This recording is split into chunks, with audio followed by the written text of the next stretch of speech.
Let me point out that today it's a special day for Slovenia and the Slovene linguistic community. It's the birthday of our, as we often called him, greatest Slovene poet, France Prešeren, who, among other things, wrote Zdravljica, the 7th stanza of which is our national anthem. And he also has his statue at the main square in Ljubljana called Prešeren Square.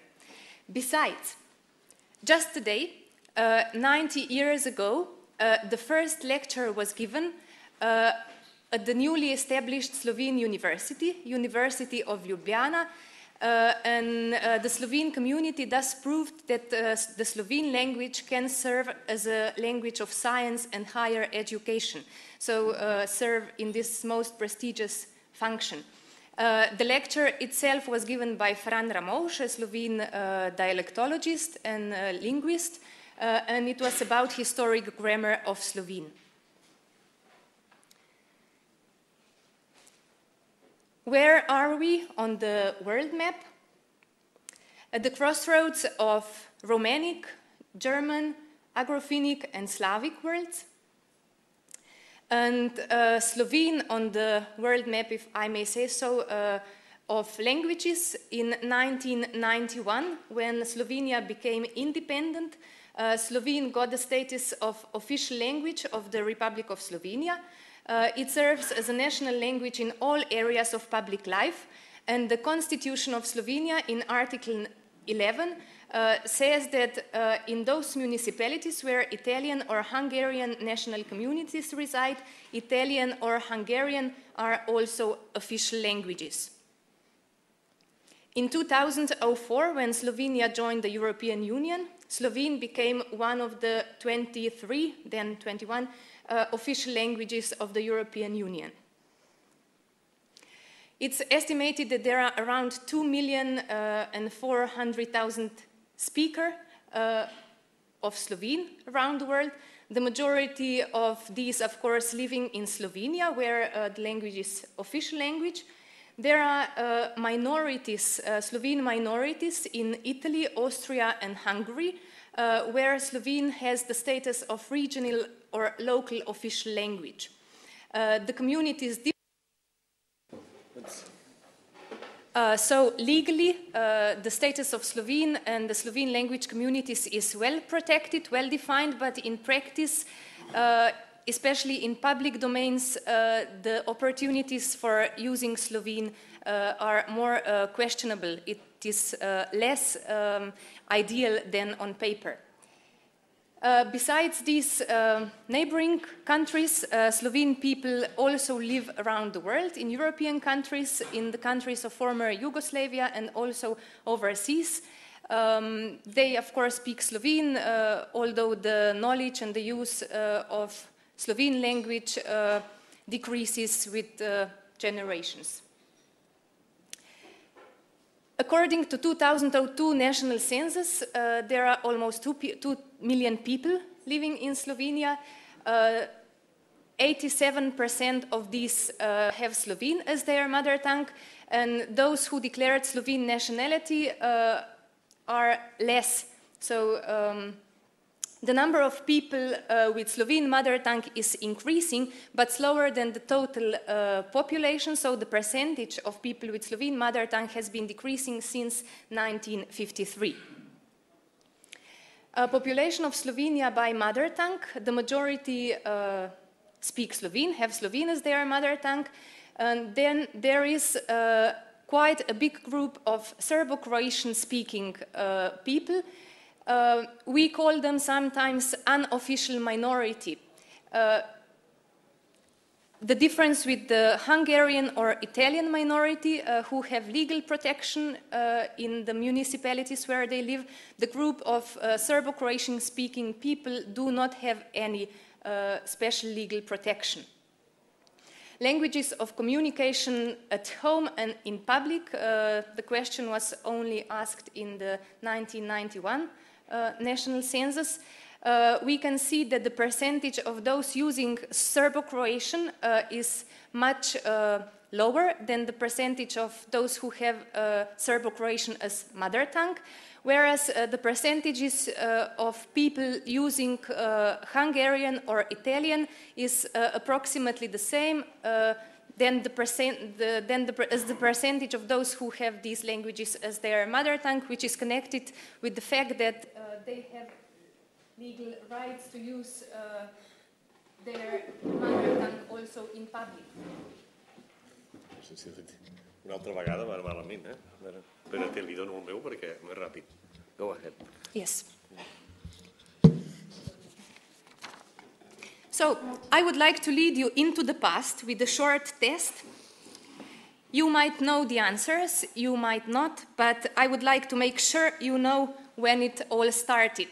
All connected with the Slovene language, especially written Slovene language, standard literary Slovene language.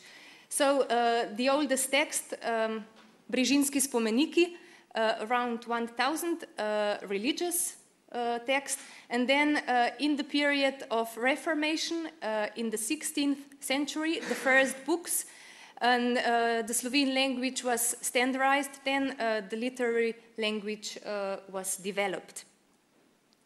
Another very important period in the history of Slovenia, of Slovene language community, is the 19th century, when there were strong endeavors for Slovene in all domains of public life, connected with the national movement called United Slovenia, where language served as an element of national cohesion. It was also, after the Reformation period, used and introduced into educational system as language of instruction, first in compulsory education, afterwards in secondary school, the first one being established in 1905, and then the university in 1919. In the Yugoslav state, Slovene had the status of one of the official languages. The use in some domains was questionable, so the Serbo-Croatian was used in the federal parliament, in army and so on. Otherwise, in Slovenia, we used Slovene also in the mass media, in schools and so on. And in 1991, Slovene finally got the status the Slovene nation wanted, expected, planned. Connected with the historical facts is the classical controversy that we can observe in Slovenia, probably also elsewhere. So two main attitudes, ideologies: the traditional approach, pointing to the different kinds of misuse of the language and underlying the necessity that language be guarded against pernicious influence from abroad, nowadays mostly English. So supposedly foreign languages endanger the Slovene language community, and those who share this approach do not really take into account the relations in the modern world. They are afraid that Slovene might lose its status, so as it was in the past. Then the more liberal approach is based on the view that communicative needs of people are influenced by historical, political and economic changes, which is also reflected in their linguistic repertoires.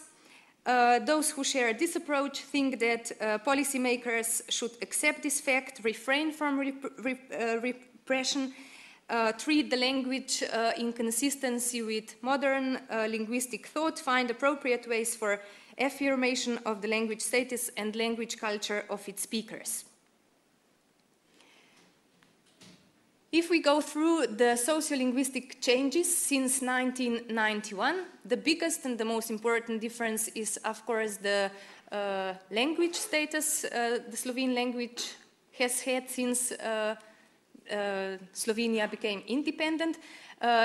Since then, it's been used in new domains. As I mentioned, in the army, in writing legislation, in diplomacy, and also some expert literature was translated into Slovene after then, whereas before some I don't know, university textbooks were only available in Serbo-Croatian. The different status and prestige of languages of former Yugoslavia needs to be mentioned. Serbo-Croatian lost the status of dominant and prestigious language and the status of spare code. Even more, a negative attitude appeared towards Serbo-Croatian as the language of former unitarian politics. Increasing number of foreigners in Slovenia. Because of the war, we got many refugees and other economic also immigrants. An increasing number of speakers of Slovene as a second or foreign language. Those speaking Serbo-Croatian started using Slovene in public and also private communication, whereas before it was normal then that Slovenes adopted, I mean, they spoke Serbo-Croatian. And also the fact that the knowledge of Slovene language was needed for Slovene citizenship and for employment in Slovenia contributed to the fact that the number of those learning Slovene as a second or foreign language increased. Since Slovenia's European entry, again, the language status has changed. Slovene is one of the official languages of the European Union, as mentioned. Then the globalization, the free flow of people and labor is reflected also in social-cultural and communication sphere. Slovenia is attractive as a European country. Because of tourism, migrations in Europe and new immigrants, it is becoming also linguistically more diverse. Communication technologies have brought about many English language words and patterns, most obviously in the speech of young generations.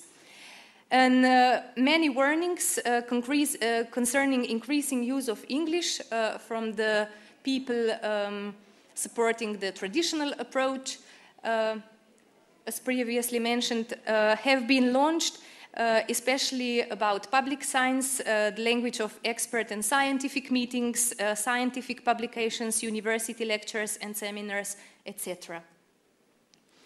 I must mention the additional value of the knowledge of Slovene. The Slovene has, because of the status of one of official languages of the European Union. Therefore, again, more speakers of Slovene as a second or foreign language. The number of Slovene lectureships at universities around the world has increased. Today we have 54 universities around the world where students can study Slovene. The network of Slovene language teaching opportunities has been broadening and enlarging since 2004. There has been a lot of translation into Slovene and from Slovene, more than in any period in the history, and also even more widespread multilingualism in Slovenia because of the needs to communicate with wider public. I would like to say some words about the language policy in Slovenia. In the first years after 1991, the language policy was less active, searching frame of work for institutional activity. Then several bodies have been set up for activities regarding language policy. The first one being a permanent working body for language policy and language planning, with the task to launch its suggestions regarding language policy and planning to the Parliament and wider public. It also helped with the formulation of articles in the legal acts concerning the use of language, because the constitution, the laws had to be written anew.